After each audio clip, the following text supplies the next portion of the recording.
오늘도 주님 안에서 이 연의 말씀을 읽는 자와 듣는 자와 지켜 행하는 자에게 복이 있다 하셨으니 말씀으로 하루를 시작하고 묵상하고 삶에 적용하는 우리 모두에게 큰 은혜가 있게 되시기를 주님의 이름으로 축복합니다. 오늘 함께 묵상하실 본문은 이사야 48장 1절로 11절의 말씀입니다. 오늘 본문의 핵심 주제는 단단한 성품을 가진 사람은 하나님의 풀무에서 연단을 받아야 합니다. 그 마음이 교만하고 그 마음이 거칠고 그 마음이 강팍해진 심령이 변화되는 길은 하나님의 풀무에서 연단받는 것이죠. 새와 녹같이 단단한 물질을 부드럽게 하는 방법은 한 가지밖에 없습니다. 그것은 풀무질하는 것이죠. 하나님께서는 새와 녹과 같이 그 마음이 강팍하고 단단한 이스라엘 백성들을 하나님은 풀무불에서 연단하고 단련하여 하나님이 원하시는 심령으로 만들어 가시는 것입니다. 유다 사람들은 바벨론이라는 고난의 풀무 속에서 70년을 보내며 신앙의 불순물을 제거해야 했습니다. 오늘 우리의 삶에도 때때로 우리의 마음이 강팍하고 교만해질 때 하나님께서는 우리를 너무나 사랑하시기에 아프신 사랑으로 고난의 자리에서 시련의 자리에서 당신의 사랑하는 백성들을 풀무질하고 계십니다. 그 시간이 아프지만 그 시련을 통해서 우리가 정금같이 나올 때에 이 모든 것이 합력하여 선을 이루어 가시는 하나님의 위대한 경륜을 보게 될 것입니다. 오늘 본문은 고난의 뿔에서 왜 하나님께서 당신의 백성을 연단하시는가에 대하여 말씀해 주십니다. 1절, 2절 진실이 없고 정의가 없는 유다 백성들에 대하여 하나님의 말씀하십니다. 야곱의 집이여 이를 들을지어다. 너희는 이스라엘의 이름으로 일컬음을 받으며 유다의 허리에서 나왔으며 여호와의 이름으로 맹세하며 이스라엘의 하나님을 기념하면서도 진실이 없고 공의가 없도다. 야곱의 집이여 이를 들을지어다. 하나님의 백성들이여 사랑하는 내 자녀들이여 그러나 지금은 패역한 상태에 있는 사랑하는 유다 백성들이여 하나님의 말씀을 들으라 하십니다. 유다 백성들의 겉모습은 어떠했습니까? 이스라엘의 이름으로 일컬음을 받습니다. 즉 하나님의 자녀라는 이름으로 일컬음을 받고 있습니다. 조상 대대로 그 믿음의 가문들이었습니다. 그리고 여호와의 이름으로 맹세하며 이스라엘의 하나님을 기념합니다. 이것이 겉으로 드러난 이스라엘의 모습입니다. 그러나 그 마지막 부분에 표현되고 있는 이 두 단어 앞에 이스라엘의 삶은 다 무너지고 마는 것이죠. 진실이 없고 공의가 없도다. 70년 바벨론 포로 생활하는 그들은 여전히 그 땅에서도 우상을 섬기며 한편으로는 하나님의 이름을 부르고 하나님께 맹세하고 하나님의 기념일을 지켰습니다. 그럼에도 불구하고 그들의 내면 깊숙한 곳에는 진실과 정의가 없는 것입니다. 2절 그들은 거룩한 성 출신이라고 스스로 부르며 이스라엘의 하나님을 의지한다 하며 그의 이름이 만군의 여호와라고 하나. 그들은 스스로 예루살렘 거룩한 성 출신이라고 말합니다. 여러분, 이스라엘 자손이 거룩한 성 예루살렘의 출신이라고 고백하지만 그것으로 그들이 거룩하게 되는 것은 아닙니다.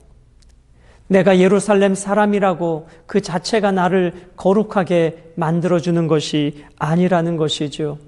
그러나 이스라엘 백성들은 그러한 출신, 그러한 형식적인 것에 사로잡혀 삶의 내면은 진실과 공의가 없는 가운데 스스로 하나님의 백성이라고 착각하고 있었다는 것입니다. 여러분, 우리가 어려서부터 기독교 문화 속에서 자라고 우리가 3대째 기독교 집안이라 할지라도 그것이 우리의 거룩을 증명해 주지 못합니다. 우리가 매주일 예배하고 우리가 헌금을 드리고 외적으로 그리스도인처럼 사는 그것이 우리의 거룩을 증명해 주지 못합니다. 오늘 겉으로 드러난 이스라엘 백성들은 거룩한 모습 같았지만 하나님이 보시는 중심에는 진실함이 없고 공의가 없었습니다. 그리고 2절 중반절에 보면 이스라엘의 하나님을 의지한다 하며 하나님을 의지한다라고 말합니다. 여기서 의지하다라는 말은 기대다, 바치다, 지탱하다, 넘어지지 않도록 지탱해 준다는 것이죠. 이 표현을 우리가 자주 쓰는 표현으로 이런 것입니다. 하나님이 없이는 나는 안 됩니다. 하나님이 도와주셔야 됩니다. 그렇게 입술로는 말은 하지만 실제 삶에서는 하나님의 도움 없이 살아가는 백성들이라는 것이죠. 내면에 하나님을 향한 간절함이 없다는 것입니다. 입술은 주님을 닮은 듯한데 그 마음은 하나님에 대한 절박함, 하나님에 대한 간절함, 하나님에 대한 목마름이 없다는 것입니다. 나는 하나님을 의지해, 하나님께서 나의 보호자야, 그렇게 입술은 말하지만 정작 그 삶의 깊은 곳에는 하나님을 나의 도움으로, 나의 힘으로 의지하지 않는다는 것이죠. 여전히 상황과 환경 앞에 내 물질이 나의 의지고, 내 건강이 나의 의지고, 내가 할 수 있는 지혜와 지식과 경험이 내가 기댈 수 있는 힘이었다는 것입니다. 이것이 70년 바벨론 포로 생활하는 이스라엘의 모습이었습니다. 3절에 하나님께서 왜 장래일을 알려주시고 그것을 성취해 가시는가에 대하여 말씀해 주고 계십니다. 내가 예로부터 처음 일들을 알게 하였고 내 입에서 그것들이 나갔으며 또 내가 그것들을 듣게 하였고 내가 호련히 행하여 그 일들이 이루어졌느니라. 여호와 하나님께서는 이스라엘 백성들을 특별 대우해 주셨습니다. 다른 백성들에게는 알리지 않으셨지만 하나님께서는 이스라엘 백성들에게 장래에 되어질 일에 대하여 말씀해 주셨다는 것이죠. 애굽에서 노예 생활할 것에 대하여 이미 아브라함에게 알려주셨고, 출애굽에 대하여 알려주셨고, 예루살렘의 멸망과 바벨론 포로 생활할 것에 대하여 미리 하나님은 말씀해 주셨습니다. 왜 그랬을까요? 그리고 하나님이 말씀하신 그 말씀은 그대로 역사 가운데 성취되어졌습니다. 하나님께서 이렇게 이스라엘 백성들에게 미리 알려주시고 하나님의 때에 그 일이 성취되게 하셨는가? 그 이유가 있습니다. 4절, 이스라엘 백성들이 완고했기 때문입니다. 4절, 내가 알거니와 너는 완고하며 내 목은 쇠의 힘줄이요 내 이마는 노시라. 그러므로 내가 이 일을 예로부터 내게 알게 하였고 이 일이 이루어지기 전에 그것을 내게 듣게 하였느니라.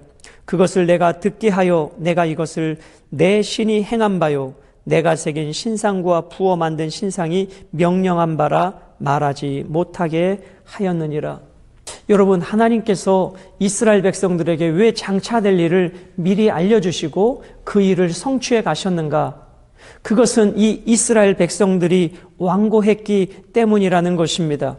오늘 말씀에는 내 목은 새의 힘줄, 내 이마는 노시라 표현할 정도로 하나님의 말씀을 순종하지 않고 끊임없이 저항하며 자기가 왕되어 자기 생각대로 살아가는 이스라엘 백성들의 완고함 때문에 하나님께서는 장래에 될 일을 미리 알려주셨다.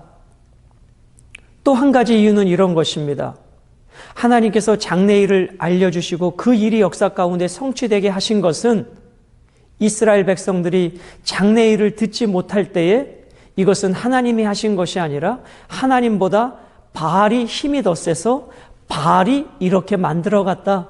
오히려 바알에게 무릎을 꿇을까 봐 하나님께서는 장래일을 미리 알려주시고 그것을 바알이 이룬 것이 아니라 하나님께서 이루어 가심을, 하나님만이 참 신임을 알려주시기 위해서 하나님께서는 이스라엘 백성들에게 장차 될 일을 미리 말씀해 주시고 그것을 성취해 가셨다는 것입니다.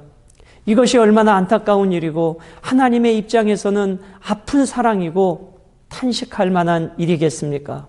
이렇게 장래될 일을 알려주었음에도 불구하고 이스라엘 백성들은 여전히 입술로는 하나님을 부르지만 그 마음 깊은 곳에는 바알을 향하여 무릎 꿇고 있었다는 것입니다.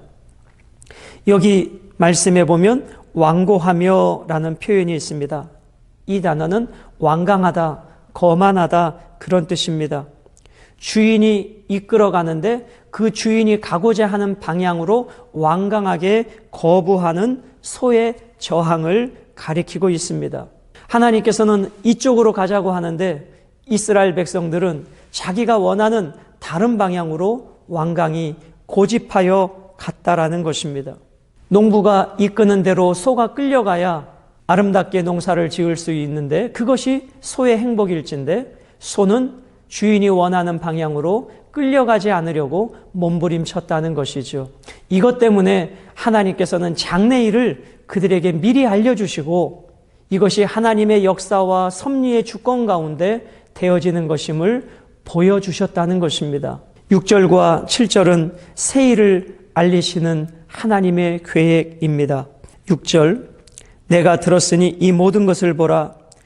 너희가 선전하지 아니하겠느냐. 이제부터 내가 새 일 곧 내가 알지 못하던 은밀한 일을 내게 듣게 하노니 이 일들은 지금 창조된 것이요 옛적이 옛것이 아니라 오늘 이전에는 내가 듣지 못하였으니 이는 내가 말하기를 내가 이미 알았노라 하지 못하게 하려 함이라. 하나님께서는 이제 이스라엘 백성들에게 새 일을 행하시겠다라고 말씀해 주십니다. 저들이 듣지 못했던 놀라운 일들을 하나님께서 행하시겠다고 하십니다. 그러시면서 그 새 일에 대하여 하나님은 여전히 당신의 백성들에게 알려주고 계신 것입니다. 여러분, 하나님께서 이스라엘 백성들을 너무너무 사랑하셨습니다. 그런데 그 사랑을 받은 이스라엘 백성들은 목이 곱고 완고한 백성입니다. 수많은 선지자를 통해서 경고해도 그들은 회개하지 않습니다. 그래서 저들을 고난의 풀무로 연단시키십니다. 예루살렘 성전을 무너뜨리시고 예루살렘 성을 함락시키면서 사랑하는 백성을 저 먼 땅 바벨론 포로로 붙잡혀 가게 하시면서까지 하나님이 원하셨던 것은 무엇입니까? 그것은 저들의 회개입니다. 하나님을 하나님되게 인정하는 것이었습니다. 바벨론이라고 하는 그 쇠몽둥이를 통해서 고난의 풀무를 통해서 70년 동안 이스라엘 백성들의 죄의 습성을 끊어내시려고 하셨던 것입니다. 그러나 바벨론 포로로 끌려가서도 저들은 여전히 교만합니다. 하나님 앞에 돌아오지 않습니다. 그러나 하나님의 때에 하나님의 시간을 의하여 이제 저들이 하나님을 갈망하게 되고 하나님을 향한 열망으로 돌아오게 하실 것입니다. 이런 하나님의 계획 속에 이스라엘 백성들은 어떠한 자인가? 8절에 모태부터 배역한 자라 말씀해 주고 계십니다. 내가 과연 듣지도 못하였고 알지도 못하였으며 내 귀가 옛적부터 열리지 못하였나니 이는 내가 정녕 배신하여 모태에서부터 내가 배역한 자라 불린 줄을 내가 알았습니다. 사랑하는 여러분, 이것이 우리의 본 모습입니다. 모태에서부터 죄인입니다. 죄인으로 태어나 죄 가운데 살고 죄를 밥 먹듯이 죄 지으며 사는 인생입니다. 우리 안에 어디 선한 것이 어디 있습니까? 우리 안에 의로운 것이 어디 있습니까? 우리 안에 용사다운 모습이 어디 있습니까? 그럼에도 불구하고 하나님의 언약에 신실하신 사랑으로 우리를 여기까지 사랑해 주시고 인도해 주십니다. 바벨론 70년 고난의 풀무불로 연단하시지만 하나님은 결코 그들을 포기하지 않으십니다. 이것이 우리가 신뢰할 만한 아버지의 사랑입니다. 9절에서 11절은 하나님을 위하여 이스라엘 백성들을 연단하시겠다는 것입니다. 9절입니다. 내 이름을 위하여 내가 노하기를 더디할 것이며 내 영광을 위하여 내가 참고 너를 멸절하지 아니하리라. 사랑하는 여러분, 우리의 삶을 보면 진노받아 마땅하고 멸절받아 마땅한 존재가 아니겠습니까? 그러나 언약에 신실하신 하나님의 헤세드, 하나님의 자비, 하나님의 긍휼하심 때문에 하나님은 이렇게 패역한 백성들, 모태에서부터 패역한 백성들을 참아주시고 기다려주시고 용서해 주시겠다는 것입니다. 여러분, 이 유다 백성들의 모습이 오늘 우리들의 모습이 아닙니까? 우리가 용서받을 만한 모습이 있습니까? 사랑받을 만한 모습이 있습니까? 그럼에도 여기까지 우리가 살아온 것은 우리를 향하여 끊임없이 참아주시는 아버지의 긍휼과 사랑이라고 하는 것입니다. 10절, 보라 내가 너를 연단하였으나 은처럼 하지 아니하고 너를 고난의 풀무불에서 택하였노라. 하나님께서 우리를 연단하시되 은처럼 하지 아니했다라고 말합니다. 여러분, 은이 되려면, 은처럼 연단받으려면 우리는 더 큰 고난으로 들어가야 합니다. 그러면 우리는 견딜 수 없습니다. 우리는 흔적조차 없이 사라지고 말 것입니다. 비록 하나님께서 70년 동안 고난의 풀무에서 저들을 연단하신 것은 저들을 멸절시키기 위함이 아니라 견딜 수 있을 정도의 고난이셨다는 것입니다. 오늘도 이 말씀을 묵상하는 믿음의 지체 여러분, 우리의 삶에 고난이 있습니까? 여러분, 고난은 하나님의 저주가 아니라 나를 연단하시는 하나님의 사랑입니다. 그리고 반드시 고난당할 즈음에 감당할 능력도 주시고 피할 길을 주신 것입니다. 우리가 지금까지 살아오면서 얼마나 많은 고난을 겪었습니까? 저 산을 어찌 넘을 수 있을까? 그런데 시간 속에서 하나님의 은혜로 우리는 그 산을 넘어오지 않았습니까? 지금 내 앞에 있는 이 산도 우리는 또 하나님의 은혜로 넘어가게 될 것입니다. 그러므로 오늘의 고난을 너무 두려워하지 말고 버거워하지 말고 하나님이 주신 은혜로, 하나님의 능력으로, 하나님 앞에 겸손함으로 이 고난의 산을 함께 넘어갈 수 있기를 원합니다. 11절, 나는 나를 위하여 이를 이룰 것이라. 어찌 내 이름을 욕되게 하리요 내 영광을 다른 자에게 주지 아니하리라. 하나님의 영광을 다른 자에게 주지 않으신다 하십니다.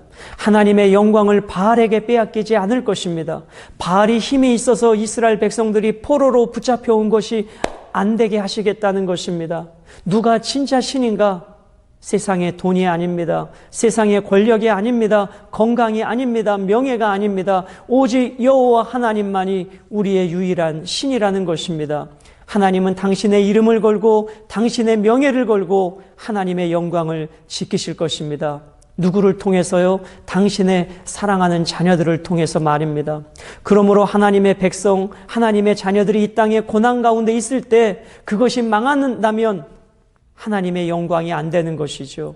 그러므로 하나님께서는 고난 가운데 당신의 백성들을 훈련하시고 연단시켜서 반드시 이 70년 바벨론 포로에서 돌아오게 하실 것입니다. 하나님의 영광을 드러내실 것입니다. 누구를 위하여? 하나님의 영광을 위하여 당신의 사랑하는 백성을 지키시겠다는 것이죠.